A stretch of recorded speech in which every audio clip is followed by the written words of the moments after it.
Hello, Captain Ella, Waweya. Thank you so much for coming. I will begin with you in the following. A year and 9 months into the war, and you represent us vis-a-vis the Palestinians and the Arab world. You actually run around different fronts, whether it's Gaza, Lebanon, Syria, Iran, Yemen. And I would like to ask you, after all your intensive work, how are you? So first, as you've said, we are talking about very intensive work indeed. And when I look at my role and our role at the IDF spokesperson's office, and looking at, again, the battlefront when it comes to the media, it is a war that is no less difficult than other fronts. Because at the end of the day, when we look at the 7th of October, when those terrorists, Hamas terrorists, infiltrated the Gaza envelope and entered Israel, they came in with cameras. And their objectives, by taking the cameras, was to be able to create awareness, to build that hatred of circle, so that circle of hatred. And we want to come and show our truth. We want to expose what the other side is doing. We'd like to reflect the truth, and we do so courageously. And it's very important. And I said it's no less important and no less of a battle of consciousness. So those who are less familiar, who is your target audience and what platforms do you use to do this? So I think that we actually are we enter every single home in the Middle East because our tools at the end of the day is classical media, traditional media in the Arab world, and also social media, which have become an inseparable part of our lives because today we see every citizen, we see every person on the street, they all have a camera, they all have phones, they've all become reporters. Every single individual is now a reporter, a journalist. We have to now present something else. Now that other thing, that something else, it has nothing to do with manipulation, but we have to reflect something else, something that shows the bigger picture, the broader picture. So how do we do this? We use it using our tools, which is social media, which is traditional media. You have more than, in TikTok, you have more than 500,000 followers, right? Yes. And on Facebook, Twitter, Instagram as well, TikTok, yes. And on these platforms as well, each and every one of these platforms have their target audience. In Twitter, you might find, again, those who have an opinion, journalists. On Facebook, I can look at the statistics and I'll see, again, all those who are part of the Abraham Accords are there on Facebook. On TikTok, that would be the Judah and Samaria crowd are there, and on Instagram, it's sort of a mixed target audience from the West, from Israel, from the Arab sector as well, including the Lebanese. And as you said at the beginning, the target audience, or my target audience, our target audience, is, again, as was already said, is all the Arabs in the Middle East at large. And what kind of responses do you get? I imagine that they sort of variate between, the Arab world and the Western world. It's a very good question because ultimately it's divided. We are talking about a very broad audience. Everybody has, a different experience when it comes to the IDF, or people react differently when they see a uniform. People sometimes turn to me and ask me, how is it possible that I recruited to the army? I'm not only talking about Palestinian or Israeli Arabs, and especially women say to me, we are proud of you. And there are others whose reactions are not necessarily, worthy ones or appropriate. Some curse me. But at the end of the day, whether it's criticism or curses or whatever it may be, whatever I hear, whatever feedback I get, I understood that my message has been conveyed. It makes no difference to me if the other person, again, curses me because he has heard my truth. Some, again, of my clips, I do so intentionally. I see that there are people that turn to me that don't like what I have to say because they are afraid of the truth. I just want to really get back to your own recruitment. Today everybody knows you as Captain Ella. That's your title, although I'm a major. You enlisted rather late, the age of 24, just for the reason because you didn't really know you could enlist. And I would like to ask you, who do you turn to at the beginning? Who showed you the way? How did you know you were able to enlist to the IDF? You know, you're actually exposing my age at this very moment when you said that at the end of the age of 24 I enlisted, and I've been again in the army for 12 years.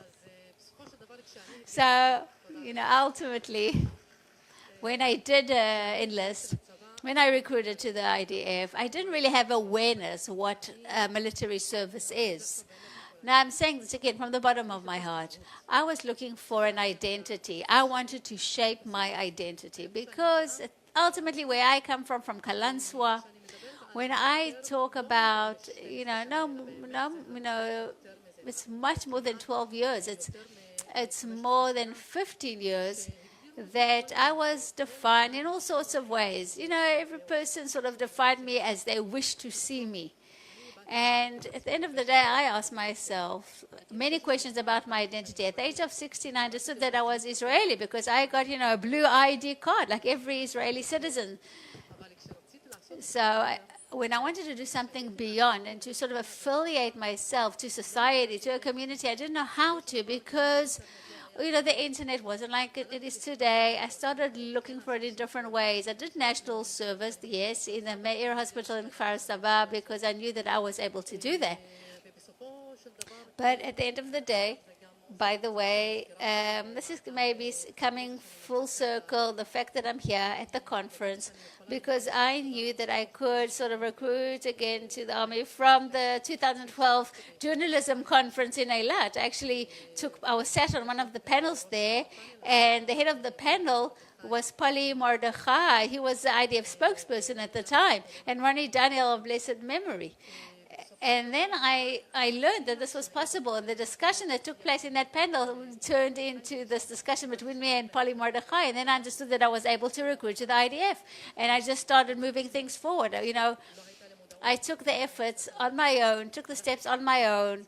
I didn't know what to do, but I started searching for the answers, and then I found them. And maybe at the end of the panel, I will maybe read out a little excerpt, a little novel that I wrote about my identity and my country. Today, this uniform is part of my identity. This is me. Thank you so much. And I would like to ask you, how was it accepted at home? It was kind of discovered sort of by chance in the sense. If you want to, you'll tell us about it, how they discovered this in Kalanswa and how they accepted it back then, how they accept it now after all the years when they know what you're doing and they understand the importance of what you are doing. As to the discovery in Kalanswa, how people found out about this, I sort of recruited without telling anybody, and the actual discovery was by chance when people found out. That is, there was sort of a little note that came up again in the Yedioth Ahronoth. I got the award, the President's Award for Excelling Soldier. It was in the newspaper. Now, the whole story of sort of enlisting into the army back then, it wasn't something that could be taken for granted. It was very, very difficult. People didn't understand the significance of it. People didn't even know that there were Arabs in the army. And with time, even now, when I look at the great exposure, I see it as something that really opened up doors for me because I was kind of taken out, from that closet, so to speak, the IDF closet. I actually started moving forward. I started shaping my own military identity as a commander within the army, even more so, and I shaped myself more and more, and decided how I want to be reflected to the outside world. I also wanted to be an exemplary figure to all those around me in Kalanswa as well. Because you have become some sort of a model, a role model, and a guider, because people turn to you, young people, women and men, and Muslims, not only Muslims, also Christians that recruit to the army, and they ask you what they can do. So I would like to ask you, what do you look at, first and foremost, when somebody comes to you and says, I want to enlist in the IDF? I don't think we can talk about, again, recruitment without talking about the different population administration division, and the population division in the Ministry of Defense, because they do a great job, and they are responsible for in recruiting minorities into the IDF, and they're responsible for providing an entire envelope before the recruitment and through exposure days that they do for high school students and different campaigns that they are responsible for. By the way, I'm responsible. I help them disseminate these campaigns, and also by means of building compatible tracks. That means that even when I meet minorities that wish to enlist, and even when I explain to them about military service, I don't only explain about military service, but I open to them a number of options where they can contribute. Because at the end of the day, I think the ultimate contribution is to contribute to society at large. And those who enlist from the Arab sector, they don't have to, they don't come in order to get benefits or certificates. They have to come out of feeling a sense of identity, sense of belonging. It's not just a merit to put on your uniform, it's part of our mission. And today I can say that there are quite a few Arabs in the army, and they do it with great humility. They do it with great love, with a sense of mission, and they don't look, for headlines.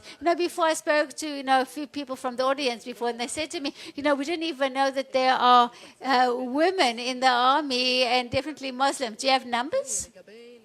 As to women, I can tell you that there is, great potential. That's the important thing. And I think that the contribution and the recruitment, not only in the army, there are many people who do national service. There are a lot of women and men in the police force and in other places like at MADA and in other places as well. It's an opportunity. The door is open. Everybody, each and every one of us can find his or her place to be able to engage. Is there anybody who you would refuse and you would say you're not suitable? Yes, because when I talk about that envelope and about a track, I have to know how to customize a track for each individual. Not everybody, again, can fit into any framework or other. Even those who have enlisted, through their military service, they've said to me, it's difficult for me. And I understood the difficulty. It's a difficulty, but it's difficult for each and everyone. But again, the military also helps shape a person, helps people adjust, adapt, helps people become more responsible, more independent. It's part of independence, things you don't learn at school or things you don't learn in any other framework. The army helps you do it. What success story can you share with us, about an individual that was able to adapt, to integrate in a best possible way? I can't give you one success story because I can't sort of shine the light on one. There are many success stories. I look at myself as well, and I look at others as well. And I think the main success it belongs to the army, because this is an army that knows how to contain and include all kinds of populations and a great diversity that exists in Israeli society. The IDF knows how to, again, contain, to include all of these populations and make them feel a sense of belonging. Let me tell you a story about one of the individuals that I did enlist. At the beginning, he said to me, Ella, but how can I recruit if I'm religious? I fast in the Ramadan. I pray every day. Will that be possible? Will they not take this away from me? I said, on the contrary, the state of Israel, first, and the IDF especially, is a place that always enables, again, a freedom of worship, freedom of religion. And even, the Bedouin sector and all those trekkers in the army that are mainly come from the Bedouin sector. And from the 7th of October, they're part of the war. They fight in Gaza and all the different fronts. That's part of our success story as a society. It's part of the success of the IDF. Absolutely. And Ella, now I'd like to take you to the whole issue of advocacy, public diplomacy. The last time you and I sat down and spoke together, we were always in touch. But when we sat down like this was at the Erez crossing before the war. You came from the IDF Spokesperson office, and I came from COGET. And we did public diplomacy to the Gaza population in Arabic, and those messages that reverberated was things that we believed in, that stability leads to prosperity, all these sentences in Arabic as well, and the price of loss. How, after October 7th, how do we sort of collect everything, take all these messages that we reverberated, that are no longer relevant after the war. How do we do public diplomacy? You know, as you said at the beginning, our hasbara, how public diplomacy, it still continues. It will continue to exist. But when I look at 2022, and I think when we said at the Eres crossing, I think it was then, it was a crossing that was sort of an axis of hope, an intersection of hope. I remember I have this again with a mother from Gaza and her daughter. She was waiting for a vehicle to come pick her up, to take her to a hospital in Israel to get medical treatment, right? And those people who volunteered to take her were people with a huge heart. They were people from the Gaza envelope. And today, when I look at it, right, after this sort of crossing, which is called the Eres crossing, which is an axis of hope, sort of a crossing of hope, which became a massacre crossing, or a track of bloodshed, looking at it again through the prism of the October 7th, it's a betrayal. It's a betrayal in everything that's humane and human. And today I find myself in Be'eri, in Kfar Aza, and if we talk about the spokesperson's office, I come and I talk about the massacre that took place in all those kibbutzim, and I show the true face of what is called of Hamas, or Islamic Jihad, and other organizations as well. And I found myself in Jabalia once again speaking with Gaza residents, and I didn't even talk to them about, again, hope. They didn't talk to me about wanting to speak in Israel, but I was the one speaking, and I showed them how Hamas wrought destruction, and I think we'll continue talking about it. But I think it's also important for me to point out that, again, this battle over consciousness and media and the visual element, it continues to exist. It has to continue to exist. Ella, thank you so much. I would love to thank you. Continue to represent us.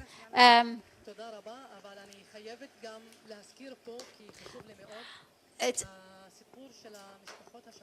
important to mention the bereaved families, because we, again, are all fighting for the state of Israel, and there are many bereaved families, and also minorities, and Muslims, and Bedouins, and Christians. Our mission has not ended yet. We're waiting for all the hostages to come back home, and we will continue to fight with all our strength. Thank you so much, Ella. Thank you so much to you. Head of the Democratim, Yair Golan, is with us today. He was also the Deputy Chief of Staff. He has, again, children who serve, and Moran Azulay, again, from Ynet. She will hold a discussion with him.